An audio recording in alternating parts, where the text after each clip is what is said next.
ఈరోజు మనం మాట్లాడుకుందాం fresh embryo transfer versus frozen embryo transfer. అసలు మీకు ఫ్రెష్ ఎంబ్రో ట్రాన్స్ఫర్ అంటే ఏంటి, ఫ్రోజన్ ఎంబ్రో ట్రాన్స్ఫర్ అనేది ఫస్ట్ మాట్లాడుకుందాం.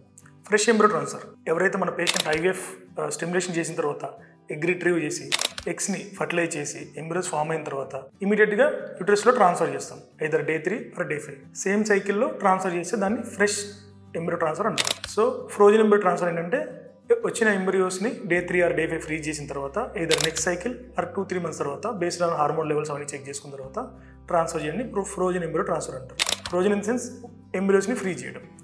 సో వీటిలో బెనిఫిట్స్, అడ్వాంటేజెస్ అండ్ డిసడ్వాంటేజ్ గురించి మాట్లాడుకుందాం. సో ఫ్రెష్ ఎంబ్రో ట్రాన్స్ఫర్ ఏంటంటే పేషెంట్కి డే 2 నుంచి స్టిమ్యులేషన్ డ్రగ్స్ ఇస్తూ ఉంటారు అనమాట. సో స్టిమ్యులేషన్ డ్రగ్స్ ఇవ్వడం వల్ల ఎలివేటెడ్ ఈస్ట్రోజన్ హార్మోన్స్ అంటారు కదా, సో అవి ఎలివేట్ అవుతూ ఉంటాయి అనమాట. సో దానివల్ల నెగిటివ్ ఇంపాక్ట్ అయ్యే ఛాన్స్ ఎక్కువ ఉంటుంది ఇంప్లాంటేషన్లో. సో ఫ్రెష్ ట్రాన్స్ఫర్లో ఎంబ్రియోస్ ట్రాన్స్ఫర్ చేసినప్పుడు సో ఇంప్లాంటేషన్ అయ్యే ఛాన్స్ కొంచెం తక్కువ ఉంటుంది compare to frozen embryo transfers. So దీనివల్ల చాలా వరకు మేము ఫ్రెష్ ఎంబ్రో ట్రాన్స్ఫర్స్ని అవాయిడ్ చేస్తాం. Coming to frozen embryo transfers. Frozen embryo ట్రాన్స్ఫర్లో అడ్వాంటేజ్ ఏంటంటే ఫస్ట్ పేషెంట్ వాళ్ళ ఫర్టిలిటీ ప్రిజర్వేషన్ చేసుకోవచ్చు. వచ్చిన ఎంబ్రియోస్ ఫామ్ అయిన తర్వాత whenever they are ready, ఎప్పుడైతే ప్రెగ్నెన్సీ కోసం రెడీగా ఉంటారో ఆ వచ్చిన ఎంబ్రియోస్ని ఆ సైకిల్లో either 2 months 1 year వాళ్ళ ఇష్టం అనమాట.